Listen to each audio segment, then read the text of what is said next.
Hello friends, स्वागत है आपका अपने यूट्यूब चैनल IQ अभिषेक में। आज की वीडियो में हम MP फॉरेस्ट गार्ड के लिए मोस्ट इम्पोर्टेंट टॉप 100 साइंस के क्वेश्चन देखने वाले हैं, जिसमें फिजिक्स, केमिस्ट्री एंड बायोलॉजी ये तीनों सब्जेक्ट इंक्लूडेड हैं। अगर आप इस यूट्यूब चैनल पर नए हैं तो please subscribe and like share ज़रूर कर दीजिएगा, और इसके PDF के लिए आप टेलीग्राम चैनल से भी जुड़ सकते हैं। तो ये हमारा टॉप 100 क्वेश्चन रहेंगे, ये मॉक टेस्ट के रूप में देखेंगे, ठीक है। चलिए, पहला क्वेश्चन है, उगते व डूबते समय सूर्य लाल प्रतीत होता है, ऐसा क्यों होता है? तो ये होता है, लाल रंग का प्रकीर्णन सबसे कम होता है, ये इसलिए ऐसा होता है, ठीक है। तो लाल रंग का जो प्रकीर्णन कम होता है इसलिए हमेशा लाल प्रतीत होता है, ठीक है। मोस्ट इंपॉर्टेंट है ये क्वेश्चन भी, रेडियो एक्टिविटी की खोज किसने की थी? ये लेटेस्ट एग्जाम पैटर्न पर आधारित है, इसको भी याद रखेंगे, ठीक है।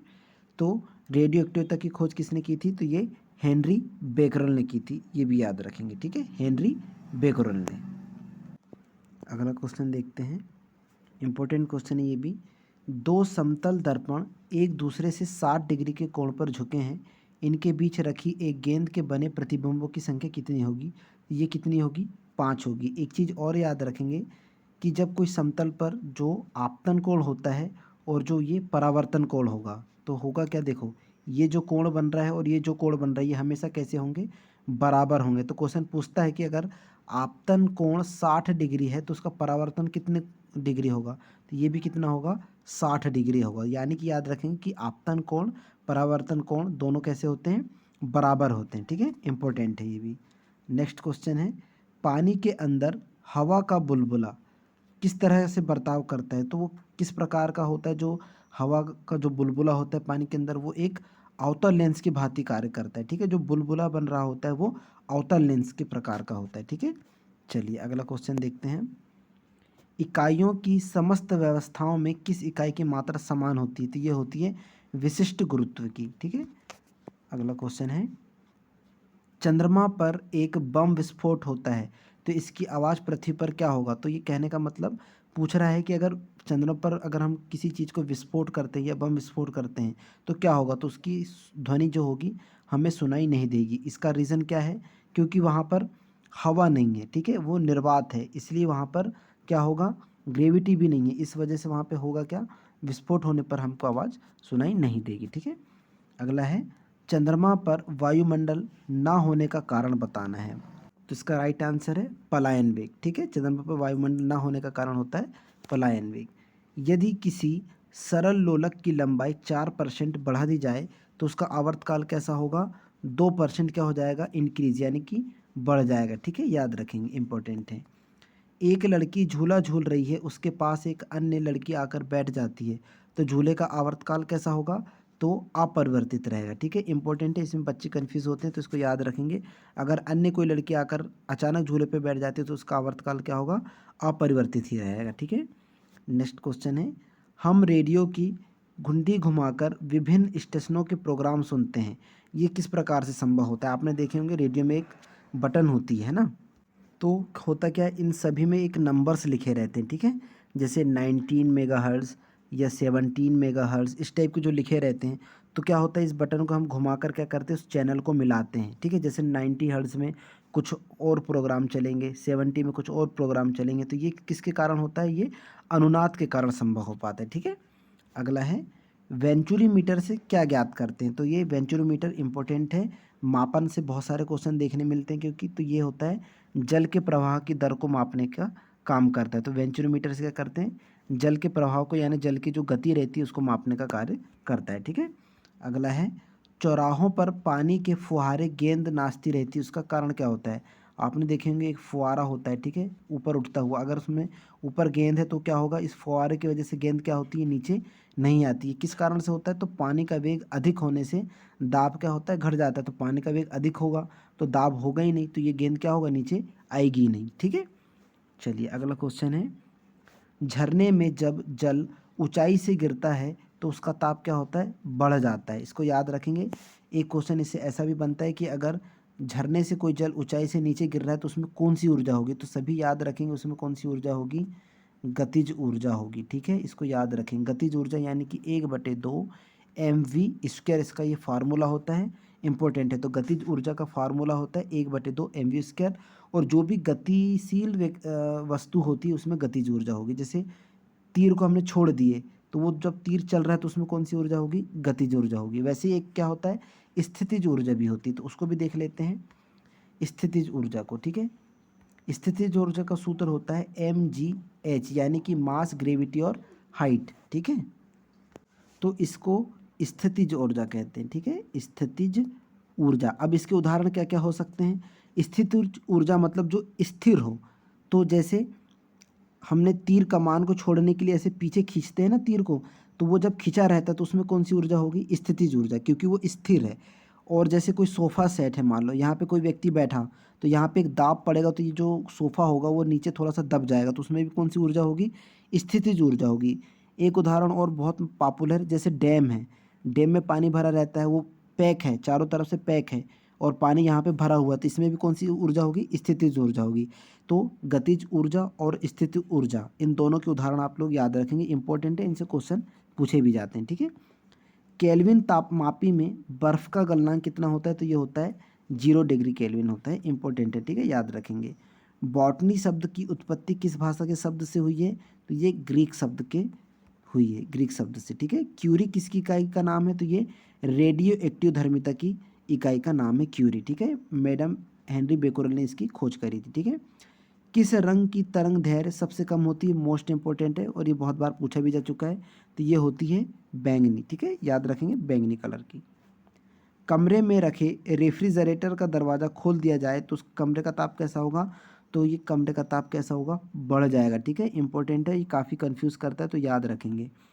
इंद्रधनुष में कितने रंग होते हैं, तो ये 7 रंग होते हैं। बेसिक क्वेश्चन है, इसे एक क्वेश्चन इससे एक और बनता है कि जो 7 रंग होते हैं, 1 2 3 4 5 6 7, ये जो रंग होते हैं ये किससे मिलकर बने होते हैं, तो हमेशा याद रखेंगे ये जो मिलकर बने होते हैं वो श्वेत रंग होता है। ठीक है, श्वेत रंग को गुजारा जाता है प्रिज्म में से, तब जाके ही इधर फिर क्या होता है, रंग बिखरते हैं। ठीक है, 7 रंग होते हैं, आपने सभी पढ़े होंगे प्रिज्म के बारे में। ठीक है, तो कौन सा किरण गुजारी जाती है, तो श्वेत रंग की किरण गुजारी जाती है, जिससे फिर हमको 7 रंग प्राप्त होते हैं। ठीक है, दूरदृष्टि दोष से पीड़ित व्यक्ति को क्या होता है, तो निकट की वस्तुएं दिखाई नहीं देती हैं, मोस्ट इंपॉर्टेंट क्वेश्चन है।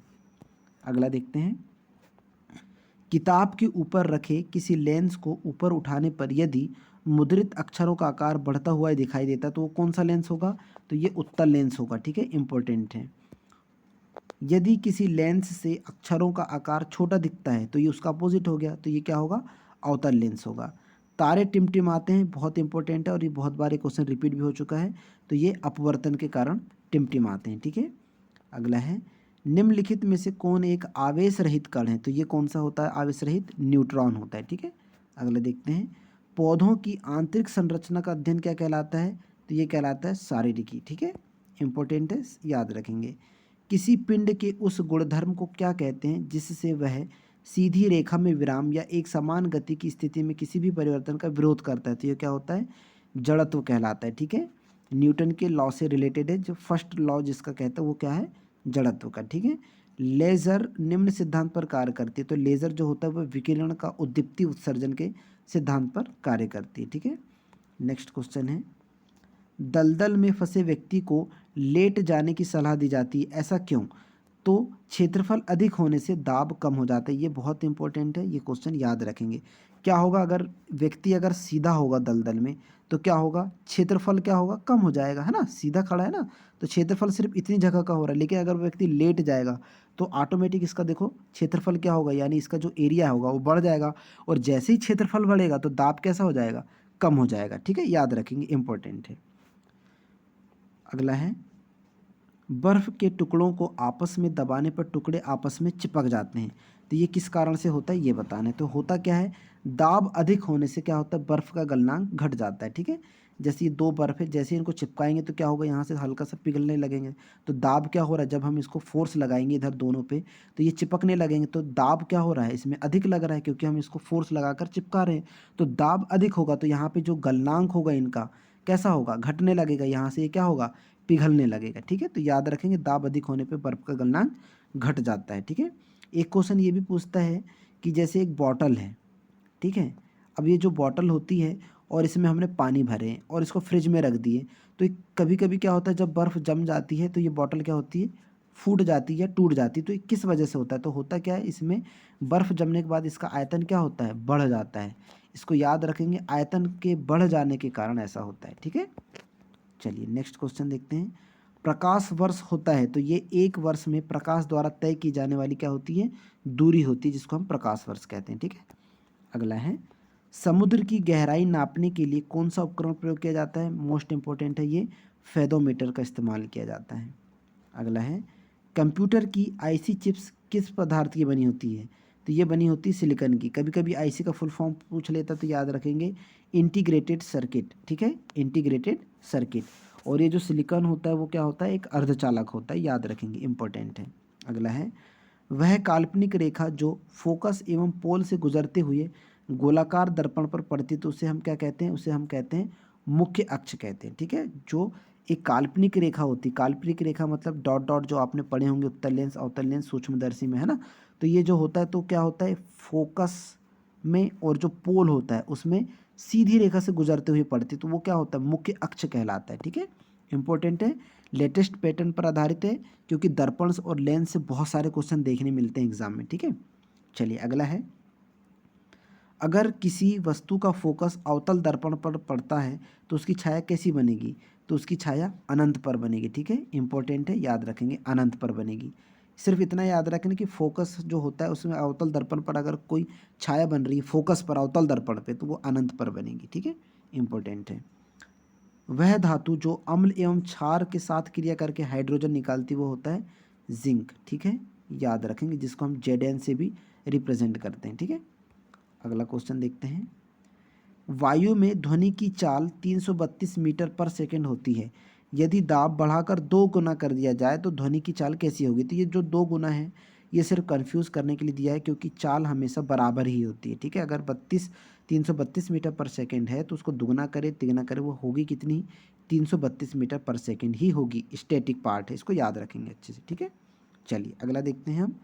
निम्नलिखित में से समय का मात्रक नहीं है, तो यहाँ हालांकि ऑप्शन नहीं दिए, लेकिन याद रखेंगे जो समय का मात्रक है वो प्रकाश वर्ष नहीं होता है, और जो पारसेक है ये दूरी की इकाई होती है, और ये सबसे बड़ी इकाई होती है डिस्टेंस की।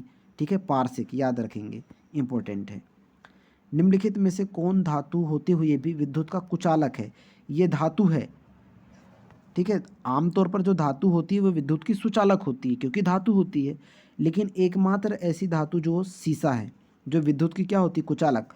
अब कुचालक और सुचालक समझ लेते, कुचालक जिसमें विद्युत का प्रवाह नहीं होता, जिसमें विद्युत नहीं होगी प्रवाह तो करंट नहीं लगेगा, लेकिन जो सुचालक है, सुचालक में क्या होगा, विद्युत का प्रवाह होगा, यानी कि इसमें करंट लगेगा। तो कुचालक और सुचालक भी अच्छे से याद रखेंगे, कभी कभी बेसिक क्वेश्चन भी पूछ लिए जाते हैं। ठीक है, अगला है, निम्नलिखित में से किस अधातु में धातुई चमक पाई जाती है, तो जो धातुई चमक पाई जाती है, चूंकि ये अधातु है लेकिन धातुई चमक पाई जाती है तो इंपॉर्टेंट हो जाता है ये क्वेश्चन। तो ये होती है ग्रेफाइट और आयोडीन, अधातु होते हुए भी इसमें धातु की चमक पाई जाती है। ठीक है, चलिए अगला है, एक गुब्बारे में हाइड्रोजन व ऑक्सीजन गैस के बराबर अणु हैं, यदि गुब्बारे में एक छेद कर दिया जाए तो क्या होगा, तो हाइड्रोजन गैस तेजी से निकलेगी। ठीक है, इंपॉर्टेंट है।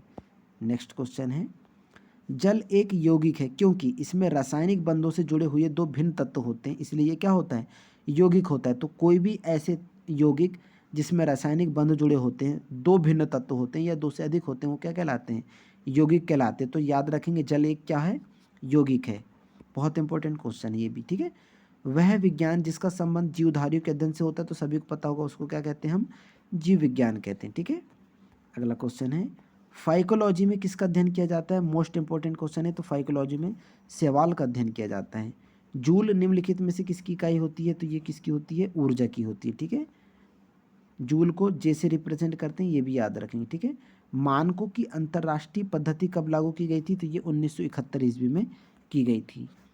चमगादड़ अंधेरे में उड़ते हैं क्योंकि, ये किस कारण से होता है, चमगादड़ अंधेरे में कैसे उड़ पाते हैं, तो चमगादड़ जो होती है उनमें पराश्रव्य तरंगे उत्पन्न करने की क्या होती है, क्षमता होती है। ठीक है, इसलिए वो आसानी से उड़ पाती हैं। अगला है, निकट दृष्टि दोष से पीड़ित व्यक्ति के चश्मे में कौन सा लेंस का प्रयोग किया जाता है, तो याद रखेंगे निकट दृष्टि दोष में हमेशा अवतल लेंस का प्रयोग किया जाता है। ठीक है, अगला है, दूरदृष्टि से पीड़ित व्यक्ति होगा तो उसका अपोजिट हो जाएगा ये उत्तल लेंस का। ठीक है, अगला क्वेश्चन है, न्यूटन के गति के तीसरे नियम के अनुसार क्रिया तथा प्रतिक्रिया से संबंध बल क्या होता है?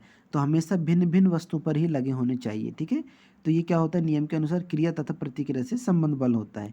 ये तीसरा नियम है। जैसे दीवार को धक्का देना, ये किससे रिलेटेड है? तीसरे नियम से। ठीक है, प्रत्येक क्रिया के बराबर विपरीत दिशा में एक प्रतिक्रिया होती है, क्या है? न्यूटन का गति विषयक तृतीय नियम है। ठीक है, जैसे दीवार को धक्का देना।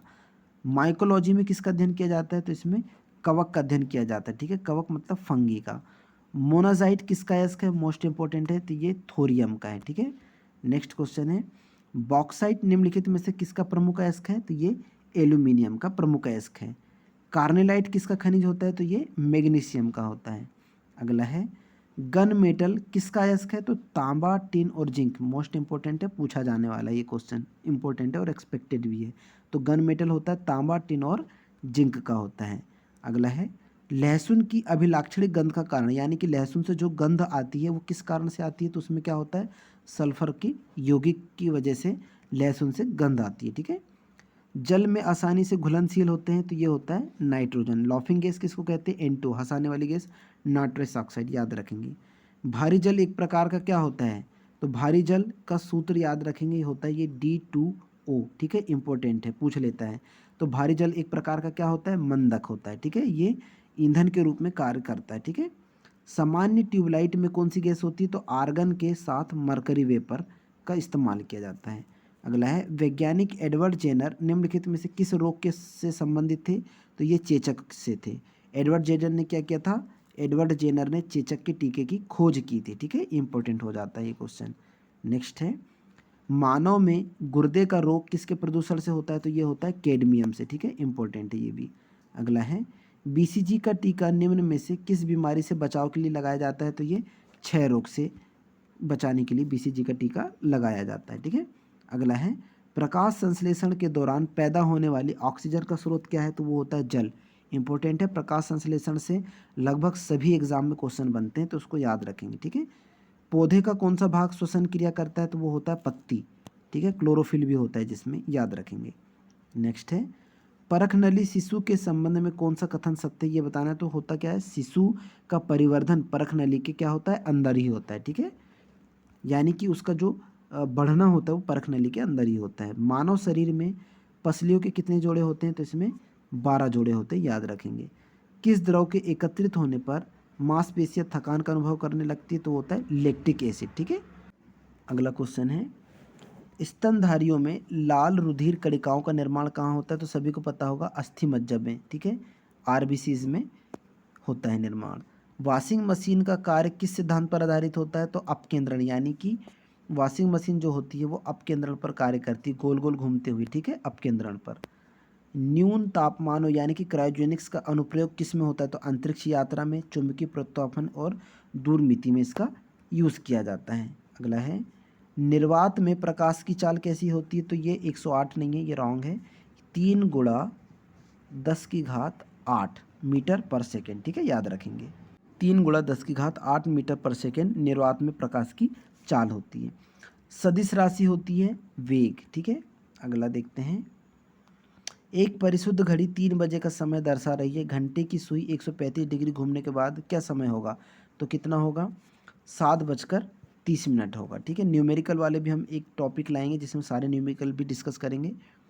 एक खगोलीय मात्रक की औसत दूरी कितनी होती है? तो पृथ्वी और सूर्य के बीच खगोलीय मात्रक की औसत दूरी होती है, यानी कि खगोलीय मात्रक का जो औसत दूरी अगर मापना होगा तो पृथ्वी और सूर्य के बीच से मापा जाता है, जिसको खगोलीय दूरी कहते हैं। ठीक है, निम्नलिखित में से किसने न्यूटन से पूर्व ही बता दिया था कि सभी वस्तुएं पृथ्वी की ओर गुरुत्वाकर्षित होती है? तो ये किसने बताया था? आर्यभट्ट ने बताया था। ठीक है, अगला क्वेश्चन है, वन अनुसंधान संस्थान कहाँ स्थित है? तो ये देहरादून में स्थित है। नेक्स्ट क्वेश्चन है, भारतीय वनस्पतिक सर्वेक्षण का मुख्यालय कहाँ पे है? तो ये कोलकाता में, इंपॉर्टेंट है। निम्न में से किसे वर्गीकी का पितामह कहा जाता है? तो ये कार्ल वॉन लिनियस को कहा जाता है। ठीक है, इंपॉर्टेंट है। नेक्स्ट है, वर्गीकरण की आधारी इकाई क्या होती है? तो स्पीसीज होती है। जीवाणु की खोज सर्वप्रथम किसने की थी? लिवेनहॉक ने की थी। इंपॉर्टेंट क्वेश्चन है। अगला है, वास्तविक केंद्रक किस में अनुपस्थित होता है? तो ये जीवाणुओं में क्या होता है, अनुपस्थित होता है, ठीक है, वास्तविक केंद्रक। अगला क्वेश्चन है, भोजन की विषाक्तता उत्पन्न होती है तो क्लोस्ट्रीडियम बोलूटिनम द्वारा भोजन में विषाक्तता उत्पन्न होती है, यानी कि वो जहरीला हो जाता है। लाइकेन किन दो वर्ग के पौधों से मिलकर बने होते हैं, तो ये कवक और शैवाल दोनों से मिलकर क्या बनते हैं, लाइकेन बनते हैं, ठीक है, कवक और शैवाल से। लाइकेन किसके सूचक होते हैं, मोस्ट इंपॉर्टेंट क्वेश्चन है, बहुत बार रिपीट हो चुका है और अभी भी आ ही रहा है, ठीक है। तो ये वायु प्रदूषण के सूचक होते हैं, याद रखेंगे। और अगर ऑप्शन में वायु प्रदूषण नहीं लिखा है और सिर्फ प्रदूषण लिखा है तो प्रदूषण भी टिक लगाएंगे, ठीक है, क्योंकि ये मोस्टली प्रदूषण जहाँ पे होता है, कम होता है, वहाँ पे ये होते हैं, ठीक है। ये संकेतक है एक प्रकार का, जहाँ पे प्रदूषण कम होगा वहाँ पे लाइकेन ऑटोमेटिक उत्पन्न होती है, ठीक है। जड़ के स्थान पर मूलाभास किस में पाया जाता है, तो ये ब्रायोफाइट्स में पाया जाता है, ठीक है। चलिए अगला क्वेश्चन है, सबसे अधिक क्रोमोसोम किस में पाए जाते हैं, तो ये टेरिडोफाइट्स में पाए जाते हैं, इंपॉर्टेंट क्वेश्चन है। अगला है, निम्न में से कौन सा एक जीवित जीवाश्म है, तो ये होता है साइकस। श्वसन मूल किस पौधे में पाई जाती है, तो ये जूसिया में पाई जाती है। अगला क्वेश्चन है, घरों में विद्युत की पूर्ति 220 वोल्ट पर की जाती है। 220 वोल्ट क्या प्रदर्शित करता है, तो ये एक औसत वोल्टेज को प्रदर्शित करता है, ठीक है। अगला है, परमाणु के नाभिक क्या होते हैं, तो प्रोटॉन और न्यूट्रॉन होते हैं, इंपॉर्टेंट क्वेश्चन है। एम्पियर किसका मात्रक होता है, विद्युत धारा का मात्रक होता है, ये भी इंपॉर्टेंट है, इसको भी याद रखेंगे, ठीक है। अगला क्वेश्चन है, शरीर रचना के किस वर्गीकरण में लॉबस्टर से संबंधित होता है, तो ये होता है क्रिस्टेशियंस से, ठीक है, याद रखेंगे क्रिस्टेशियंस से। अगला है, कौन से पौधों में नाइट्रोजन स्थायीकरण की क्षमता होती है, तो चना एवं अन्य दलहन में। चना सबसे ज़्यादा पूछा जाता है क्वेश्चन, ठीक है, इसमें नाइट्रोजन की, इसमें जड़ों में जो होता है नाइट्रोजन होता है, ठीक है, इसको याद रखेंगे, इंपॉर्टेंट है। और ये नाइट्रस ऑक्साइड में परिवर्तित हो जाता है चने की जड़ों में। विद्युत परिपथ में फ्यूज का क्या कार्य होता है, तो ये विद्युत परिपथ की रक्षा करता है। होता क्या है, फ्यूज में जब हम विद्युत परिपथ फ्यूज जब लगाते हैं तो ज़्यादा लोड हो जाता है, तो ये क्या होता है, वो परिपथ से वहाँ से धारा को क्या करता है, डिस्कनेक्ट यानी कि तोड़ देता है, तो जिससे क्या होता है, ओवरलोड होने से हानि कम होती है, ठीक है। तो ये रहे आज के हमारे टॉप 100 क्वेश्चन। आई होप ये वीडियो आप लोगों को बहुत पसंद आया होगा। तो please subscribe, like and share जरूर करें। और इस मॉक टेस्ट का नोट्स अगर चाहते हैं, इसका PDF अगर आप चाहते हैं तो टेलीग्राम चैनल से भी जुड़ जाइए। चलिए मिलते हैं नेक्स्ट वीडियो में, तब तक के लिए थैंक यू सो मच, धन्यवाद।